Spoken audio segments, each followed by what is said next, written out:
നല്ല നൈറ്റ് കടുവ അടിച്ചാണ് ഈ കാട്ടിയെ. ഇതുണ്ട് ഇതിനെ അടിച്ചിരിക്കുന്ന ഈ പ്രദേശം ഫുൾ ആനയും കാട്ടിയും. മാവിനെ ഒരു കുട്ടിയെ കിട്ടിയിട്ടുണ്ട്. തള്ള ഇവിടെ ഉണ്ട്.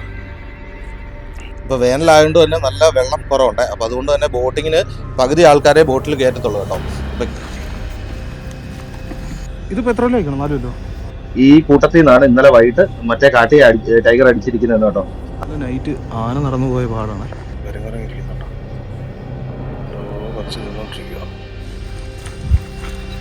പ്രധാന നിൽപ്പുണ്ട്.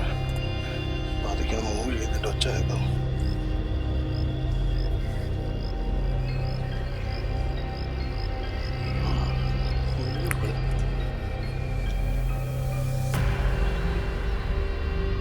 ഒരു 10-700 കിലോ കാണുമായിരുന്നു അല്ലേ? ആനയുടെ തലയൂട്ടി കിടക്കുന്നുണ്ടോ? ആ ഭാഗത്തല്ലേ ആനയുടെ എല്ലുകൾ കിടക്കുന്നുണ്ടോ? കടുവയുടെ ടെക്സ്റ്റർ മാർക്കിങ് അല്ലേ? ഇത് ആ മറ്റേ നമ്മളെ കാട്ടിയെ പിടിച്ചിട്ടിരിക്കുന്നവൻ തന്നെ ആയിരിക്കും അല്ലേ?